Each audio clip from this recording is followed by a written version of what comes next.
Oi, pessoal. Já pararam para pensar que todo país precisa ter tipo um manual de regras para lidar com o resto do mundo? Um guia de como se comportar, sabe? Pois é, hoje a gente vai mergulhar fundo para entender qual é exatamente o manual de instruções do Brasil. Então, fica a pergunta: qual é a grande regra de ouro que guia o Brasil lá fora? A resposta, como a gente vai ver, está escrita preto no branco na nossa Constituição Federal. Bora desvendar isso. Vamos começar pelo começo, pela base de tudo, o famoso artigo 4º. É bom pensar nele como o projeto oficial, sabe? A planta baixa que define cada passo do Brasil no grande palco mundial. E o que é o artigo 4º? Bom, é exatamente isso. Um conjunto de princípios que o Brasil se comprometeu a seguir. E olha, é importante deixar claro, não são meras sugestões, não. São as regras do jogo para a diplomacia brasileira. Para valer? Uma forma bem legal de entender a importância disso é imaginar esse artigo como o DNA da nossa política externa. É ali que está o código fundamental, sabe? O que define a identidade e o comportamento do Brasil diante de todas as outras nações. Agora, vamos dar uma olhada em como esse DNA se manifesta na prática, começando pelos princípios que estabelecem o Brasil como uma nação independente. O interessante aqui é a lógica por trás de tudo. Independência nacional, claro, firma a soberania do Brasil. Já a autodeterminação e a não intervenção são para garantir o respeito à soberania dos outros.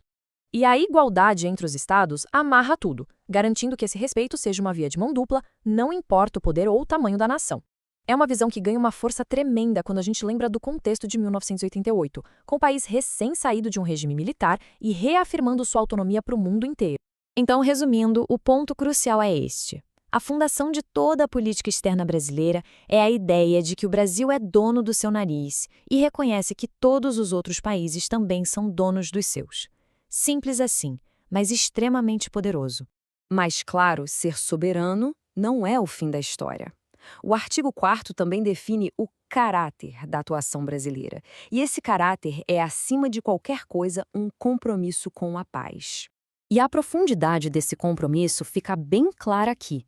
Não se trata só de evitar a guerra, mas de promover ativamente a paz, de cooperar pelo progresso de todo mundo, de repudiar o ódio em todas as suas formas e de proteger quem é perseguido por suas ideias.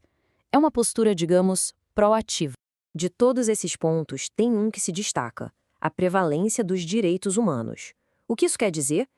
Que, na balança da diplomacia brasileira, a dignidade humana tem um peso fundamental, sempre. E isso não está ali por acaso, não. É uma resposta direta da nova democracia às violações do passado, colocando a dignidade como um pilar inegociável.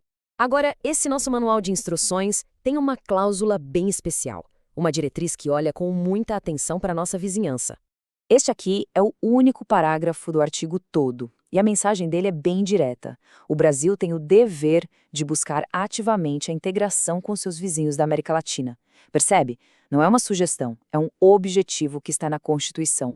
Ok, então, se a gente juntar todos esses princípios, que imagem do Brasil acaba se formando no cenário mundial?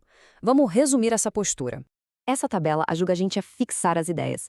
Não intervenção é basicamente respeitar o espaço do outro. Defesa da paz é ser um agente ativo, não só um espectador. Cooperação é entender que o progresso de verdade é um projeto global. E o asilo político, bom, é um ato fundamental de solidariedade. E no fim das contas, a soma de todas essas partes cria essa identidade. O Brasil, segundo a sua própria lei maior, deve se apresentar ao mundo como uma nação que busca paz, que busca justiça e que busca solidariedade entre todos os povos. E olha, é muito importante notar que esses princípios não surgiram do nada. Eles estão perfeitamente alinhados com os ideais que deram origem à ONU e que sustentam o direito internacional moderno. Isso coloca o Brasil como um defensor dessa ordem global. E, para fechar, fica uma reflexão. O artigo 4º é um guia muito claro, sem dúvida. Mas a gente vive num mundo que muda a todo instante, com novos conflitos, novos desafios globais. A grande questão que paira no ar é: como esses princípios, escritos lá em 1988, vão enfrentar os testes que o futuro reserva?